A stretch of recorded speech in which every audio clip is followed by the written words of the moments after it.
北君临视线看向江不喜，见他笑起来明眸皓齿，一张脸艳色十足，喉结滚动了一下。江氏，你笑什么？殿下，殿中跪着的是你心尖尖上的张成威，你不认识了？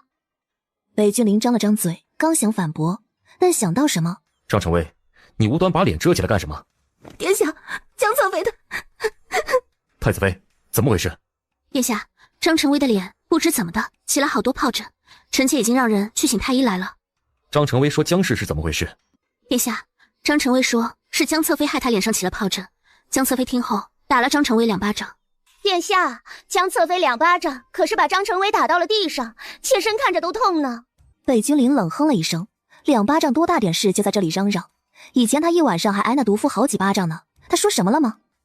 江氏，你简直放肆！李安和赵武对视了一下，又开始了。殿下，张成威污蔑臣妾以下犯上，臣妾不过是小小惩戒他一下罢了。江氏还敢狡辩，别以为母后护着你，姑就不敢拿你怎么样。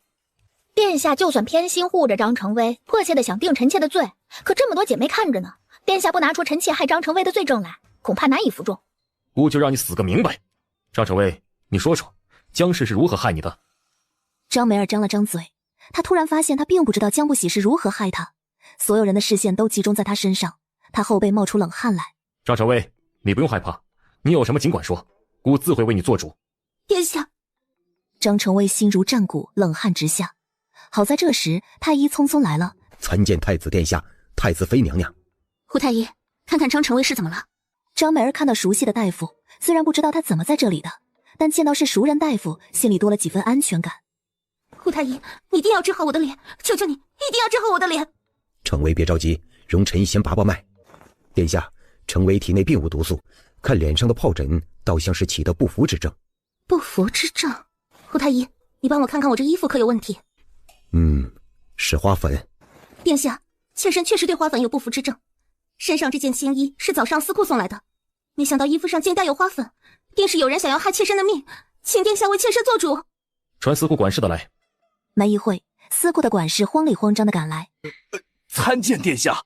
今早司库是不是送了新衣给张成威？殿下，今早司库并没有送新衣给张成威。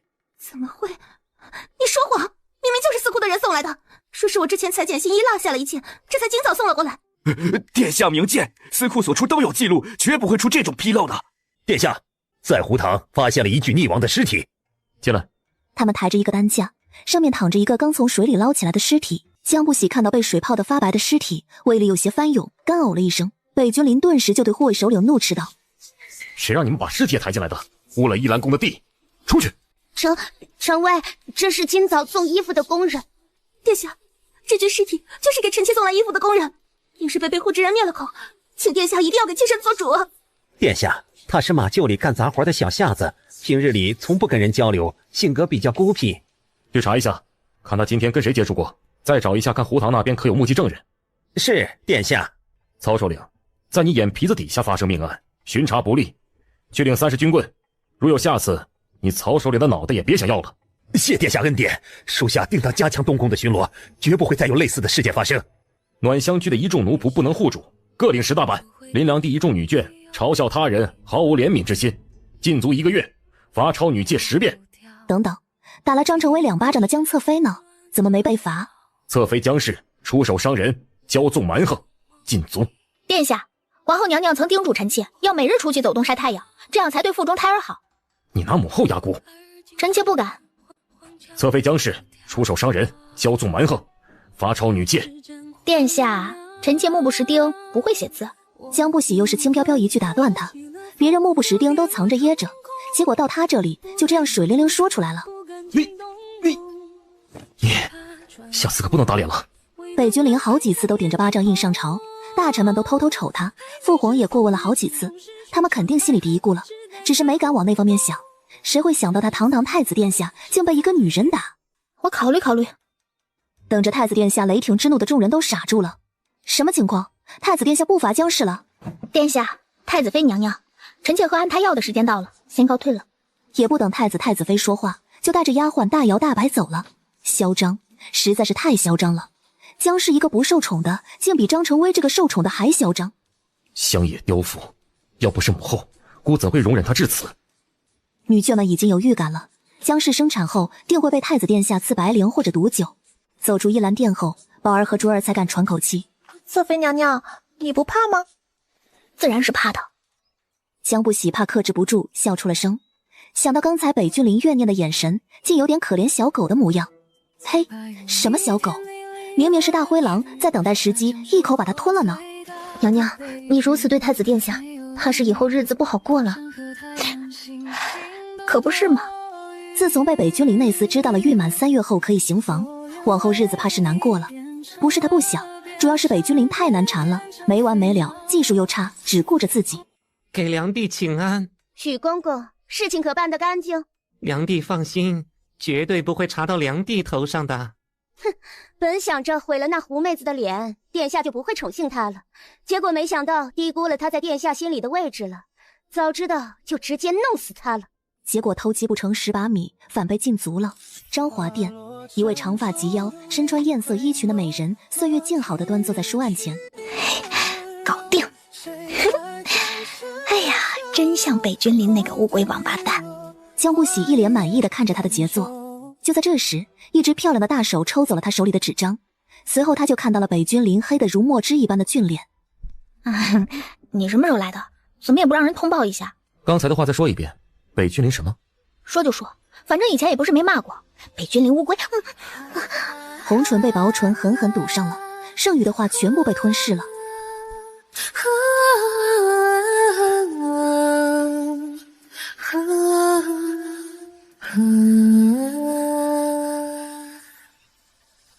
花本细闻，太多情。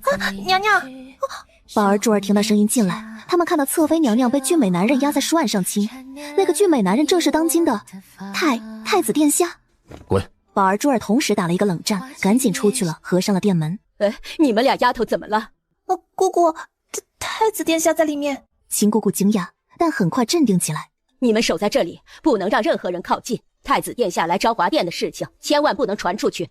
是，姑姑。秦姑姑调开了寝殿附近的奴仆，外面很安静。寝殿里的温度却在逐渐攀升，江不喜衣衫不整的被北君临压在书案上长吻。喊我什么？我不要。再给你最后一次机会，答不对，我就让人把你那俩丫鬟拖出去斩了。相国，你是我的相国。北君临脑袋里紧绷的那根线啪的一声断了，薄唇再一次堵住那香甜的红唇。宝儿和珠儿满脸通红的守在门口，心里不由担心娘娘的身体能不能承受得住。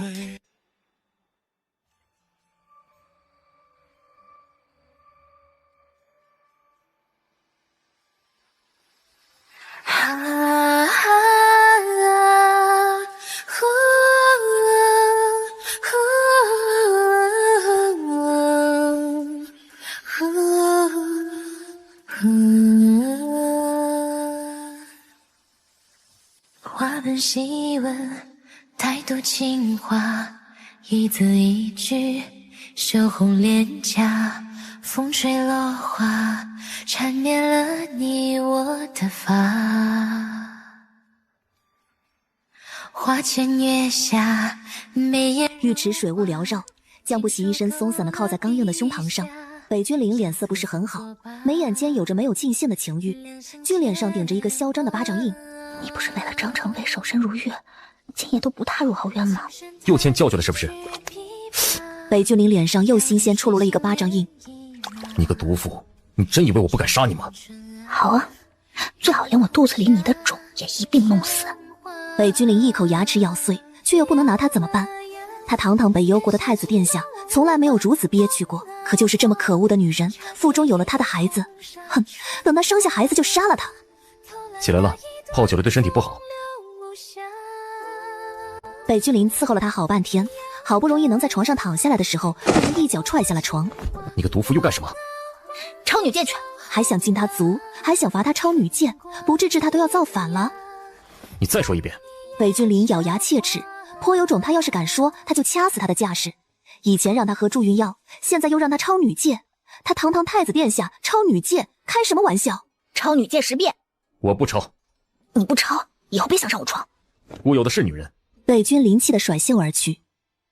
深夜，雕花拔布大床上，一个女子睡得安稳，大床正对面一张书案，书案前端坐着一个一脸冰霜的美男子，他正挥笔疾书。不知道的人一定会赞誉太子殿下勤政爱国，挑灯批折子，但如果走近去看，就会看到堂堂太子殿下竟然在罚抄女诫。江不喜早上起来，寝殿中并没有人。宝儿，珠儿，娘娘是要起了吗？太子殿下不在，起来吧。他们扭头在房中找了一圈，都没见太子殿下。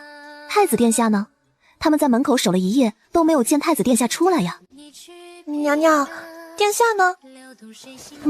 翻窗走了。宝儿珠人都傻了，太子殿下翻窗走了，两人的下巴都惊掉了。堂堂一国储君，正经大门不走，翻窗，不知道的还以为是哪个夜袭小娘子的淫贼呢。江不喜看着纸张上抄写的女诫，能见储君的威严和霸气，他红唇微勾了下。娘娘，你笑什么？娘娘，这些都是你写的？您不是不会写字吗？就照着抄，发现写字也没那么难。江不喜脸颊有些发烫，不好意思说是北君临写的，不然堂堂储君抄女诫传出去了还了得。他还是得给孩子的父王留些面子，闺房乐趣当然得关起门才有趣的。娘娘，您身上有好多蚊子叮的红点呀。珠儿拖走了宝儿，快去给娘娘准备洗漱了。珠儿，你拉我走干什么？珠儿在宝儿的耳边低语了几句，宝儿顿时闹个大红脸。整个皇城都知太子殿下厌恶侧妃娘娘，可看昨天的架势，哪里是厌恶，明明是喜欢的要死。殿下，手是伤到了吗？需要传太医吗？不必，累着了。能不累吗？昨晚可是抄了10遍女诫，一夜没睡。殿下，你的脸上怎么有红印儿啊？要不要传太医来看看？你今天话怎么这么多？赶紧滚！福公公不知道太子殿下为什么生气，慌乱的行了礼，就赶紧出去了。北君临越想昨夜越气，视线看向脚边的老母鸡。你的主人太可恶了，你说我把你炖了送过去给他好不好？老母鸡声音微密了。你主人就是个毒妇，看他把你养得这么丑，你还护着他，你这一身毛也定是那毒妇拔光的，是不是？他可凶悍了，姑就应该把他砍头的，是母后偏要弄进东宫来，糟心的很，就知道咕咕叫，跟你主人一样，都是没良心的，赶紧滚滚，真糟心。老母鸡迈着鸡爪子飞奔地跑了。去看着顾将军。是，殿下。北君临想到江不喜那张脸还是气，去把顾将军窝里藏着的鸡蛋拿去膳房，给姑做碗鸡蛋面来。是，殿下。哼，白眼狼还想藏着鸡蛋给那小白眼狼吃，给他吃个屁，都是姑的，不管是荷包蛋还是人，都是姑的。母后，我想死你了，小皇孙也想死皇奶奶了。去东宫1个多月了，还没把你的性子磨得稳重一点。母后可是全天下最厉害最尊贵的女人，有母后在，他们才不敢欺负我。净嘴贫。皇后眉梢都染上笑意。本宫的小皇孙长大了很多呢。皇奶奶经常送好东西过来，小皇孙自然长得好，到时出生定是个白白胖胖。以后小皇孙的嘴巴一定要像你嘴甜，可不能向了他的父王去，半天憋不出一句话来。江不喜听笑了，一张脸生动漂亮，想到北君临竟被自己母后怀疑是哑巴的场景就好笑。北君临踏进凤仪殿，就看到了他笑得那般好看，喉咙不由多了几分痒意。娘娘，太子殿下来了。来就来了，一张冰块脸有什么好看的？我这是被嫌弃了吗？江不喜憋着笑看向北君临。儿臣给母后请安。太子今日怎么想起我这个母后来了？儿臣近日公务繁忙，有段时间没来给母后请安了，请母后见谅。有心了，既然公务繁忙，那便去忙吧。皇后如今非常不待见这个儿子，阿喜带着小皇孙好不容易来看他一趟，他就匆匆赶来跟他抢人了，真讨厌。公务再重要，也没有陪伴母后重要。儿臣留下来再陪母后说会话。说完就厚脸皮的自己找地方坐下了。皇后娘娘怎么会不知道他小心思？哪里是陪他说话，是等人一起回家呢？这些都是御膳房研究的新样式，阿喜你尝尝，要是喜欢，等一下带些回去。好，谢谢母后。皇后留两人吃个午膳，别让他们回去了。你上我马车干什么？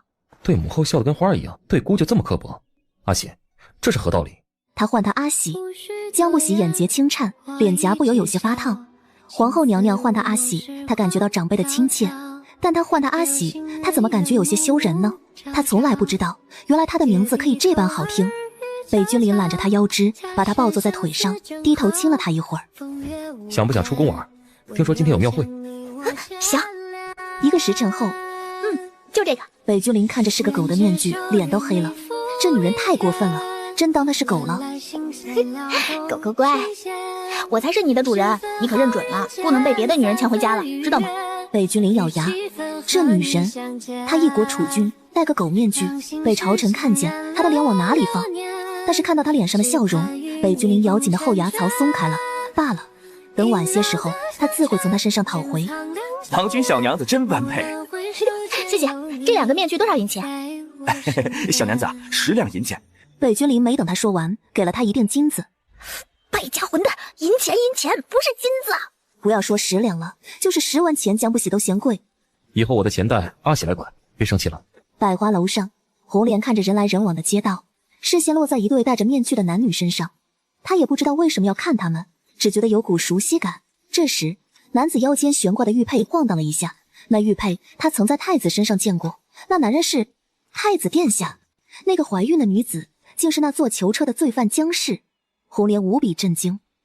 整个皇城上下无人不知，太子殿下宠爱张氏，厌恶江氏，连带着他腹中孩子。原来一切都是障眼法，越是在乎，越是要表现不在乎，才能护他平安。所有人都被蒙在了鼓里，没有一点怀疑。可见在朝堂上运筹帷幄的太子殿下手段多么高明。囚车押送回皇城，恐怕也是保护他的手段之一。自古没有寡妇之躯入皇室的先例，江氏能顺利当上太子侧妃，肯定背后也少不了太子殿下的谋划。他从来没见过太子殿下对哪个女人这么好过，给他铺路，处心积虑的护他周全。这深情厮守，千山暮雪才看透，奈何为此心如旧。刚才那喷火太厉害了，都还没看过瘾就要回去了。天色已晚，宫门马上就要关了，你喜欢我下回再带你来看。下回又不知道什么时候了。明天我让李安、赵武请来，专门给你一个人表演。不要，一个人看有什么意思？就是要在热闹的地方，大家一起看才有意思。要不晚上我舞剑给你看，算你有眼福了。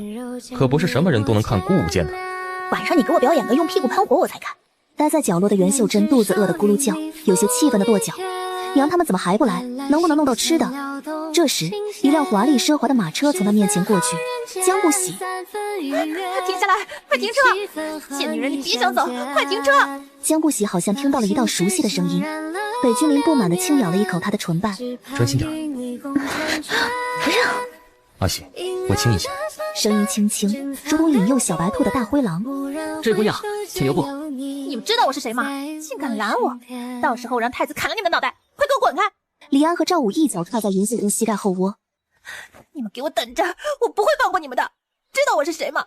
我是那江侧妃的大姐，以后侧妃之位就是我的。到时候我一定会让太子砍了你们的脑袋！李安、赵武只当这女人疯了，没理她，赶着回宫呢。花开花有谢，望月轻弹琴更烈。我写下离别，风雨不停歇。你是天上月流光皎洁，我是飘落的白雪夜。只是替你多黑人间一夜。你是天上月流光皎洁，我坠落人间不是离别。原来整个世界只想你了解。江不喜回了昭华殿，懒散的斜躺在软榻上，累得不想动，享受宝儿桌的按摩，慢慢的睡了过去。等他醒来，店里的烛火已经全部点起来了。醒了。江不喜吓得抖了一下身子，抬头看去，就见北君临端坐在书案前，审批折子，提笔写字。出去玩了，耽误了今日的公务，这会儿正加班加点。折子批完，北君临揽过江不喜的腰肢，让他坐在腿上。江不喜吓得叫起身，北君临轻笑一声：“你怕什么？我不动你。”“那你想干嘛？”“教你写字。”北君临拿起毛笔塞到他手里，从教他握笔开始。江不喜见他真的要教自己写字，认真学起来。“太子妃娘娘，殿下在书房处理公务，他吩咐了，谁都不能打扰。”“那劳烦福公公帮本宫把莲子银耳汤送给殿下，叮嘱他早些歇息。公务虽重要，但身体更为重要。”“是，太子妃娘娘。”“多谢福公公。”“这是老奴应该做的。太子妃娘娘，请慢走。”太子妃最后看了眼书房，随后在丫鬟的搀扶下回去了。福公公把食盒放到了书案上，对着空气喊道：殿下，太子妃娘娘给你送来了莲子银耳汤，殿下歇一会儿吧，喝些莲子银耳汤。福公公等了几秒，随后做贼似的左右看了一下，伸手端起莲子银耳汤，一口喝完了。殿下，老奴就不打扰你了，先下去了。不行的。阿喜，你可以的。你混蛋！姑教阿喜写字，不得要些学费？我就知道你没安好心。阿喜骂先生，实乃大逆不道，是要罚的。碎花般明月光啊，难入睡，吹不散离别带。每到夜晚，侧妃娘娘的寝宫4周奴仆都会被驱散，只留贴身的宝儿珠儿。秦姑姑对外的说法是侧妃娘娘有身孕，晚上需要好好休息。他们并不知道，需要安静休息的江侧妃夜夜不得安静。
今天上早朝，朝臣们又发现了太子殿下脸上有奇怪的红痕。只不过今天太子殿下的心情不像之前阴沉，嘴角含着笑，如沐春风的样子。下朝后，殿下，下面人来报，说有人打着江侧妃娘家人太子殿下岳家的名号，招摇撞骗，吃霸王餐。先去把人控制起来。是，赵武已经带人过去了。秘密行事，千万不能让他们弄出危害百姓、有损江侧妃名声的事情来。李安迟疑了一下，把昨天追着马车跑的那个疯女人告诉殿下。殿下，她说是侧妃娘娘的大姐，我和赵武还以为是个疯女人，没当真，所以没有禀报给殿下。去吧，安抚好有损失的百姓，多赔些银子，让他们紧闭嘴巴。是，殿下。临近中午的时候，李安和赵武来回话，人已经控制起来了。殿下，确实是侧妃娘娘的娘家人，侧妃娘娘的爹娘，还有大哥大姐，还有一个小弟。李安和赵武没敢在殿下面前嚼舌根说不好的事情，但不由心里嘀咕，侧妃娘娘怎么有这么一群强盗一样的家人？除了那个小弟，个个眼中都冒着贪婪的绿光。殿下偏爱江侧妃，就连江侧妃的老母鸡都封为姑将军，估计对江侧妃的娘家人也定是爱屋及乌。这下麻烦了。江家人安排在哪里？近郊庄子。不要给江家人任何方便，安排些脏活累活给他们干，也不用给他们吃太好，饿不死就行。先关他们一段时间，什么时候老实再说。李安和赵武惊讶，他们还以为太子殿下要安排人伺候他们呢。不愧是太子殿下，实在太英明了。是，属下这就去安排。江不喜对于江家人来了皇城的事情一无所知，北君临并没有告诉他，女眷们基本都禁足了，所以他的生活乐得逍遥自在。要是北君临没有那么烦人就更好了，让他罚抄女诫那晚开始，他就天天来昭华院报道，教他识字写字。不只是晚上来，白天他在书房处理公务，不许任何人打扰的时候，其实也是在他房中。江不喜叹了一口气，叹什么气？专心点，北君临3个字，你再写一遍给我看看。笔尖触到宣纸，挥笔写下北君临3个字，虽不好看，但写对了。不错，孺子可教也。他的大掌扶上身前江不喜的腰肢，明明肚子都大了，腰肢还是这么细，惹得他两手掐了掐。怎么还是这么细？有没有吃饭？饿坏了我的孩儿，小心我罚你。稀白的小手牵住掐在腰侧的大手，带着他的手附上隆起的小腹，快4个月了，最近生长的迅速。我们的仔仔在这里。仔仔说他可喜欢父王了，仔仔还说父王不逼娘亲写字，他就更喜欢了。坐好，继续写。他握着毛笔，在刚才他写的北君临3个字后面添了2个字，混蛋。可以，如今都学会写字骂老师了。江不喜侧了侧头，提笔再写下疯狗2字。骂当今太子是疯狗，你说该当何罪？免罪2字跃上纸张，连免罪都会写了。再过几天，你的文采怕是都要超过我了。天下人谁人不知太子殿下文采卓越，2岁会作诗，3岁会与太傅论国策，是天下文人的典范。我一个村妇怎可比？你比姑厉害，因为你会勾引姑生崽崽，厉害得很。江不喜感受到腰窝被抵住了，他的细纹已经从耳后泛滥开来。又来！江不喜侧身，一个巴掌拍在他脸上。还教不教了？没见过你这么不正经的先生。教，江不喜对先生不敬，罚你把北君临3个字写10遍，不，20遍。最后江不喜写了20遍混蛋，北君临看到气得也不做人了。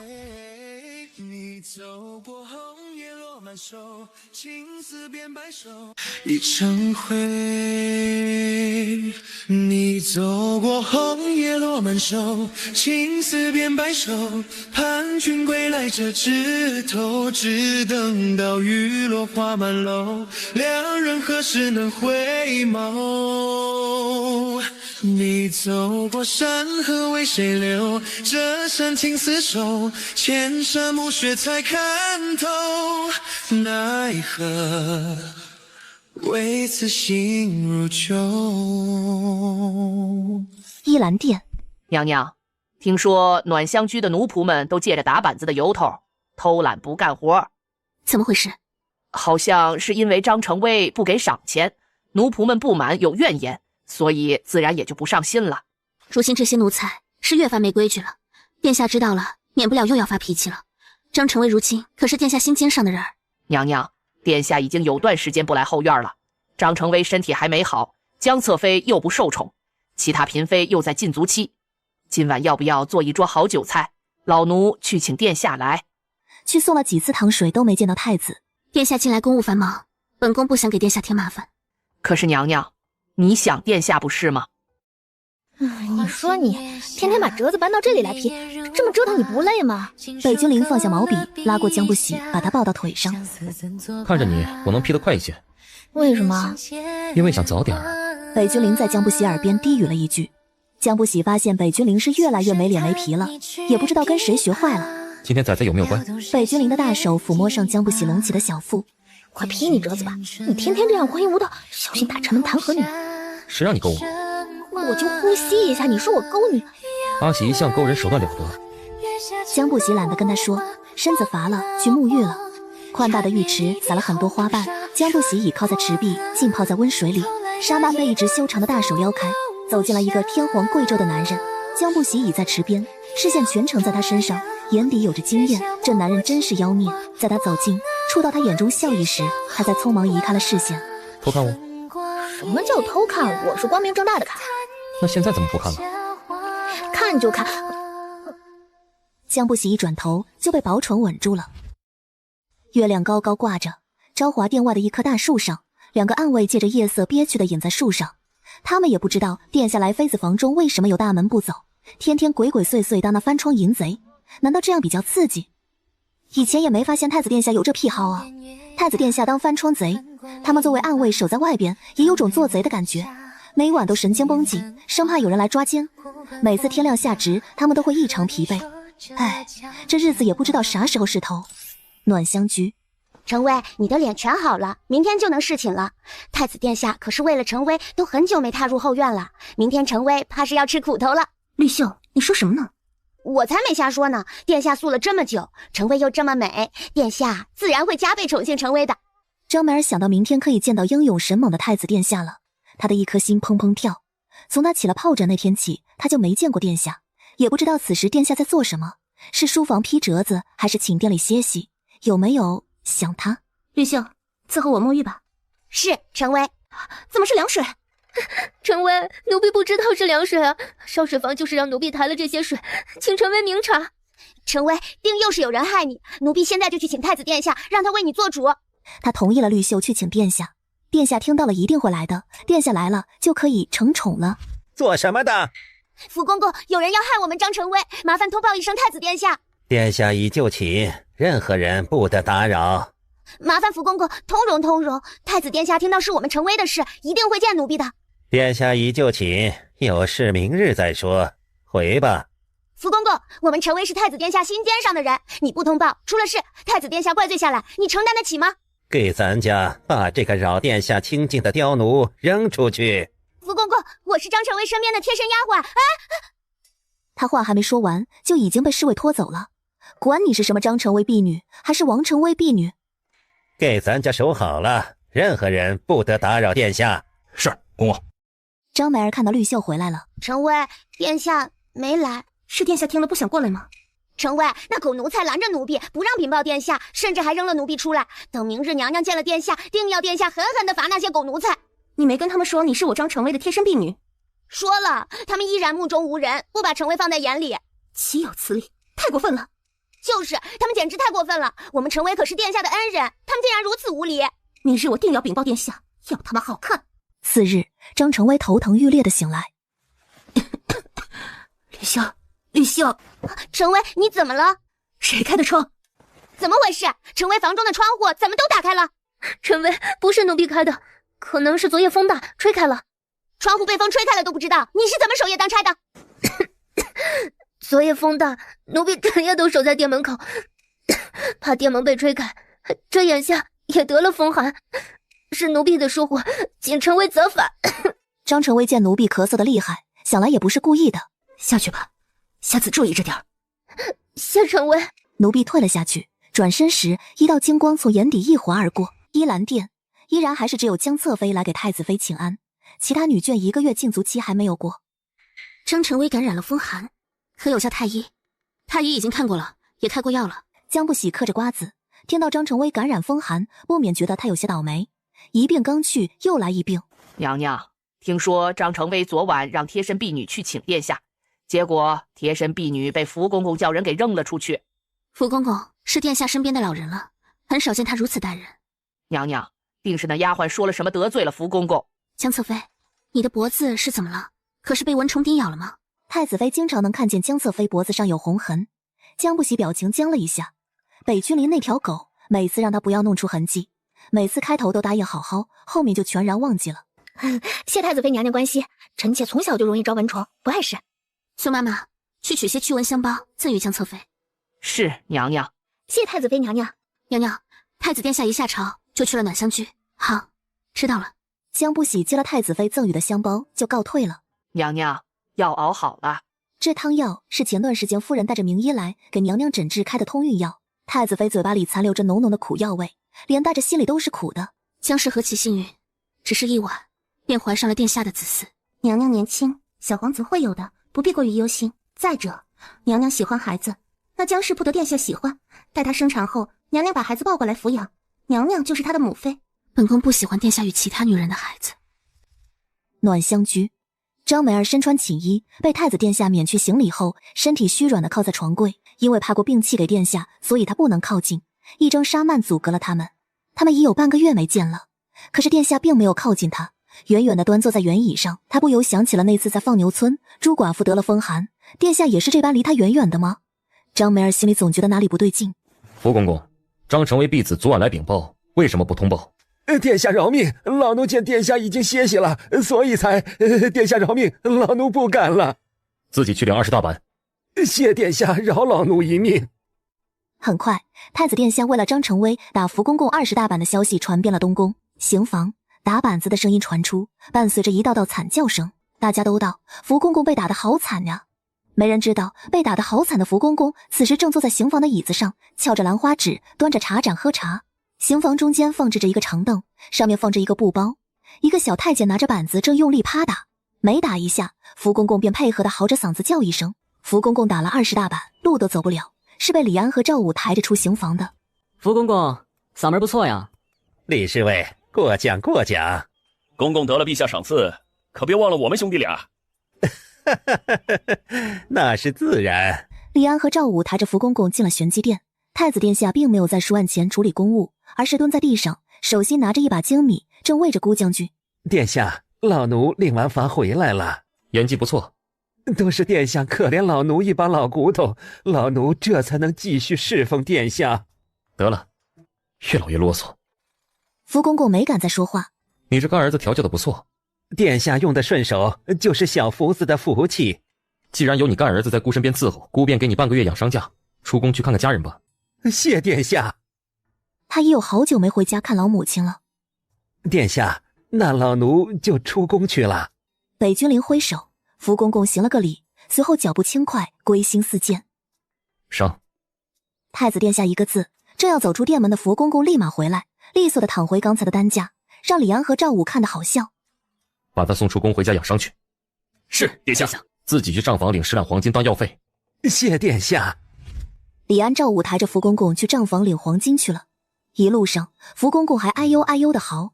结果一出宫门，坐上马车，福公公满血复活，兜里揣着暖乎乎的金子。李侍卫、赵侍卫，今晚下旨来我家吃酒啊！好。李安、赵武笑道：“能在太子殿下身边留下来的，哪个不是人精？”昭华殿，江不喜在书案前提笔练字，想不到有一天他竟然能认字写字，教他的先生还是天下文人的典范太子殿下。这放在几个月前，他是想都不敢想的。娘娘，张成威感染了风寒，殿下一下朝就去了，甚至还为此责罚了身边的福公公。宝儿不理解，明明殿下喜欢的是娘娘，张成威可是殿下心尖上的人，听到感染风寒，殿下自然紧张。可是殿下明明对娘娘，殿下对我厌恶至极，人人都知道。宝儿觉得，如果殿下和娘娘夜夜在一起，恩爱缠绵是厌恶的话，那什么是喜欢？北君临来到昭华殿，看到江不喜坐在书案前练字，不错，有进步了。阿喜真聪明。江不喜每次听到他喊阿喜，耳朵不由得发烫。这两字用他磁性的声音说出来，格外的好听。这是什么？北君临拿起桌上的荷包，是阿喜给我绣的荷包吗？这是太子妃娘娘赠予我的驱蚊香包。北君临眼底期待散去，翻来覆去的看了几遍。可叫人检查过？秦姑姑已经检查了，没问题。不是说怀疑太子妃，而是任何进昭华殿的东西都需要严格排查。好端端的送你驱蚊香包干嘛？昭华殿又没有蚊子。谁说没有蚊子？有一只夜夜搞偷袭又大又变态的蚊子。北君临见他意有所指，尴尬的干咳了几声。江不喜可不放过他。在放牛村的时候，也不知道是谁骂我不知廉耻、不要脸的。如今也不知道是谁不要脸。谁让你之前对我那么坏？我不过是以牙还牙罢了。哼，你说天下人知道不知道？他们的储君是个道貌岸然的伪君子。也就江不喜敢当面骂他道貌岸然伪君子，换别人早死了不知道多少遍了。都是你个毒妇害我至此，你得负责。关我什么事儿？怎么不关你的事？北君临缓缓俯下高大的身躯逼近他。是你给我下药，是你抢夺了我的清白，是你打我骂我辱我，是你。北君临话还没说完，江不喜就哭唧唧起来。不应该是我哭吗？你哭什么？江不喜手指着隆起的小腹。你的在打我！你看，又来了！只见肚皮明显动了起来。相公，他在肚子里打我。等他出生，我打他屁股为你报仇。江不喜抹着眼角不存在的眼泪。只要不翻旧账，北君临还是很帅的。1个月禁足期转瞬即逝，今天是女眷们解禁的第一天，依兰殿又重新热闹了起来。妾身给太子妃娘娘请安。起来吧。谢太子妃娘娘。张成威越发有寒冬腊月的傲眉之姿，坚韧又清冷，在一众精心打扮的姐妹中，倒也显眼。谢太子妃娘娘赞赏，成威愧不敢当。切，一股穷酸样。林亮帝，你忘记上回是怎么禁足的了？太子殿下希望看到的是后宅和睦共处，而不是事端不断。是，妾身谨遵教诲。侧妃娘娘到。被太子殿下厌弃不得宠的江氏，不但不见憔悴狼狈，反倒越发美丽的惊心动魄。为什么朱寡妇还能活得这么好？臣妾给太子妃娘娘请安。江侧妃有孕在身，不必多礼，坐下吧。谢娘娘。1个月禁足期已解，希望各位妹妹谨记这次教训，安分守己，敬上睦下，方能为殿下分忧。是，太子妃娘娘。皇家血脉传承乃是大事，殿下已经有段时间没来后院了，本宫希望各位妹妹在这方面多花些心思，讨得殿下欢心，早日为殿下开枝散叶。是，太子妃娘娘。说到为殿下开枝散叶，我倒是有个问题想要请教侧妃娘娘。东宫这么多姐妹都一无所出，唯有侧妃娘娘有了身孕，侧妃娘娘定是有受孕的好方法，不如传授给姐妹们一二啊。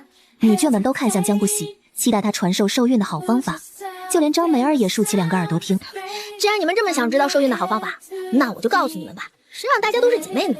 女眷们个个都认真听，还有让贴身丫鬟记下的。收孕的好办法就是扒光殿下的衣服，霸王硬上弓。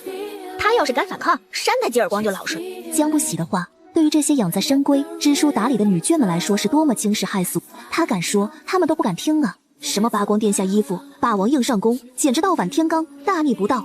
真有人敢这样对太子殿下，早就碎尸万段了，死的不能再死了。侧妃娘娘，你不肯告诉就算了，怎能这般胡言乱语戏耍姐妹们？哎，问的是你，说本宫胡言乱语戏耍的也是你。是良娣，怎么本宫倒觉得是你在戏耍本宫？妾身不敢。江侧妃，这种话以后还是不要说了，省得殿下听到了又该生气了，望以后慎言。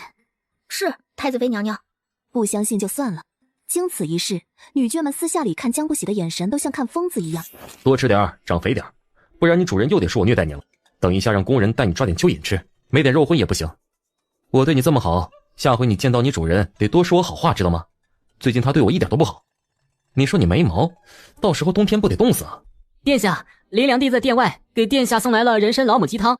小福公公话还没说完，就见孤将军抖了下身体，然后殿下凌厉的视线就射过来了。小福公公一下闭嘴，他懂殿下的意思了。有劳小福公公通报了。良娣，殿下没有召见你，请回吧。啊，我给殿下送人参老母鸡汤，小福公公没说。说了，差点脑袋不保。良娣，以后别往殿下店里送老母鸡汤了，殿下见不得老母鸡被炖成汤。哼，以前送的，殿下不是喝得挺香的吗？家中养病的福公公打了一个喷嚏，小福公公前脚刚送走了林良娣，张成威后脚就来了。麻烦公公通报一声，我给殿下做了鸡蛋羹。到时候去狩猎，打些白狐来，给你做件貂毛大衣，冬天也不怕冷了。殿下，张成威求见，说给殿下送来了鸡蛋羹。北君临头都没抬，小福公公行礼退下了。张梅儿看着小福公公出来了，眼中有着期待。成威，殿下公务繁忙，请回吧。那麻烦小福公公把鸡蛋羹送进去给殿下吧。成威带回去吧，殿下不爱吃庞的蛋。殿下最爱吃孤将军下的蛋，而且只吃荷包蛋。张成威失落的离开了。殿下从下早朝回来，女眷们是络绎不绝。小福公公快要接待吐了，殿下也明显暴躁。殿下，宁成威滚！小福公公擦了擦冷汗，赶紧出去。姑姑明显感觉到寒气，缩着脑袋不敢出声。你长得太丑了，难怪他一点都不想你，肯定是因为你丑，所以他才不来的，才不是因为他不想我，一个个都求着拜着想见姑，他肯定也不例外。太子殿下抱着一只老母鸡在偌大宫殿，怪凄凉的。太子殿下，昭华殿。小福公公话还没说完，就见太子殿下眼睛发亮，一下子噌地站了起来。宣，快宣！昭华殿的周公公进来，北君临往后看了看，并没有看到某人的身影。拜见太子殿下，侧妃娘娘想孤将军了，想接孤将军去昭华殿住几天。小福公公，把这昭华殿的狗奴才打出去，以后昭华殿的人来，一律不见。是，殿下。虽然殿下说的是打，小福公公可没敢真打。周公公，刚才多有得罪。哪里，小福公公客气了。周公公，回去告诉侧妃娘娘，殿下想她了，能不能让娘娘过来看看殿下？殿下心情好了，他们的日子才能好过。好，小福公公，我一定转告。那我就先回去了。周公公慢走。周公公回了昭华殿，回禀侧妃娘娘。娘娘，奴才去要孤将军，殿下发了好大的脾气，殿下还让人把奴才打出来。周公公，委屈你了。小福公公说殿下发脾气是想娘娘了，想要娘娘去看看他。夜见还不够。娘娘，奴才告退。去吧。娘娘，奴婢们给你梳妆打扮。梳妆打扮干什么？娘娘不是要去见殿下吗？去见他还不如多睡会儿觉啊。可是殿下想娘娘啦。他想我，他没脚吗？可他是殿下呀。你们两个傻丫头，记住，以后千万不要为了男人委屈自己，不管他是什么身份。宝儿、珠儿懵懵懂懂点头。我睡一会儿，困了。玄极殿，北君临越看孤将军越气，抢姑女人还敢在姑眼前晃，滚远点！姑姑吓得撒丫子跑了，专门看管她的工人连忙跟上去。没一会，工人抱着孤将军回来了。北君临扫了一眼，见老母鸡情绪不好，这还耍上脾气了，跟你主人一样矫情。这时，工人惶恐地跪了下来。哎呀，殿下，孤将军应该是被吓到了。孤将军出去的时候遇到了魏昭训，魏昭训就要人追着孤将军打，说要把顾将军打死。北君临黑眸冷了下来。殿下，魏兆训求见。正是说曹操，曹操就到。让他进来。妾身给殿下请安。魏昭训，你来干什么？殿下，妾身亲手做了桂花糕，想给殿下尝尝。魏昭训走近后，才看到殿下怀里抱着一只鸡。这不是那只死鸡吗？跪下！听说你要打死我的顾将军。殿下，妾身并不知道这只鸡是殿下养的，请殿下恕罪。不知道就可以随意喊打喊杀？殿下，妾身下回不敢了。魏昭仪嚣张跋扈，满嘴杀伐，降为侍妾。魏昭训，不对，现在是魏侍妾。魏侍妾天塌了，跪着上前就要抱太子殿下的腿求饶，谁知指尖都没碰上裤脚，就被一脚踹开了。萧夫公公挥手，赶紧让人把魏侍妾拖下去。很快，魏昭训被降位分的消息传遍了东宫后院，其他打算来太子殿下面前献殷勤的女眷们都不敢来了，以老实。暮色降临，昭华殿点起了烛火，江不喜在烛火的照应下，手里拿着针线缝制着东西。北君临翻窗进来，就见他斜倚在铺着云锦的软榻上。嘿，好了，他像完成了什么大事一样，眉眼弯弯，笑得开心。北君临来之前挺生气的，但来之后看到这么温暖的一幕，哪里还有气，心里柔软的不行。哎，你什么时候来的？来了好一会儿了，给仔仔父王也做一件，要一模一样的。你想得倒美，不错。你不能这么偏心，仔仔有，他父王也要有。你怎么这么幼稚？阿喜，好吗？只能做个小荷包。好。北君临一口应下，生怕他反悔似的。哎，先说好，倒是你别嫌丑。只要是阿喜做的，多丑我都不嫌丑。你的意思是我做的丑？不丑不丑，很漂亮。你说的这么勉强，心里就是嫌我的丑。没有勉强，我真心觉得阿喜做的很漂亮。你都还没看到我做的荷包，你就说漂亮，你说假话来敷衍我。我刚才看到你做的小衣服如此心灵手巧，做小荷包也会一样好看的。切，你之前都是喊我毒妇的，说我心性歹毒，如今又喊我阿喜，说我心灵手巧，假的要命。你嫌丑就算了，我不做了。我太难了。第二天上朝，太子殿下脸臭的让大臣们退避三舍，眼底浮青，显然昨晚没睡好。下朝后，北君临直奔太医院。殿下，可是有哪里不舒服？不是我。那殿下来太医院时，一个人喜怒无常，情绪多变是为何？殿下，可以详细描述一下吗？北君临细细说来。胡太医听着太子殿下的描述，微皱眉头。殿下，为了更加确认病症，等下我问您来回答。好。太子殿下，病人可否有打人的症状？有。有过，还是经常有？经常。咬人抓人呢？有过，还是经常？经常。是否性情阴晴不定，上一秒还笑着，下一秒就哭起来？是。那可有无缘无故破口大骂，或者自言自语？都有。病人可有受过什么大的打击？北君临仔细思索，想起江不喜说过他跟他那短命相公郎情妾意，两情相悦。新婚之夜相公意外死亡，他一夜之间变成了寡妇，背上了克夫名声，又被婆家赶了出来，被村民们当成妖女绑去陈塘。这一件件对任何一个女子都是打击巨大的，可能旁的女子早已经没有活下去的勇气了。北君临心揪了起来，苦涩的点头。如此是疯病无疑了。太医，会不会搞错了？殿下，上述症状都有，确定是疯病无疑了。虽然他很多行为无法理解，可他看起来是那么明媚鲜活。殿下，你都说了他很多行为无法理解，那可有治疗的办法？无解。胡太医刚说完，就看到眼前的年轻储君眼眶红了。太子殿下，病人已有打人的症状，说明病情已十分严重，为了避免造成更大的伤害，应该锁起来，不可以放出来。病情发展严重，甚至还会有自残的行为，失去自理能力，整日疯疯癫癫。胡太医的每一句都化成利刃往北君临心脏上扎，最后千言万语都化成了苍白，脚步踉跄着离去。殿下，你怎么了？回东宫，去昭华殿。东宫后院震惊，太子殿下去了昭华殿。太子殿下厌恶江侧妃，从来不踏入昭华殿一步的，竟然去昭华殿，什么情况？东宫后院的女眷们纷纷派人去打探消息。北君临踏进寝宫，就见江不喜正拿着剪刀，快步上前去夺下了他手里的剪刀，一把抱住了他。对不起，我什么都不知道。一直以来，你肯定很辛苦吧？啥玩意儿？江不喜懵了。有疯病没关系，有我在，就没人能把你关起来。谁要是敢把你关起来，我就砍谁的脑袋。疯病？谁？我？发疯了，打我骂我都可以，只要你不要伤害自己，好不好？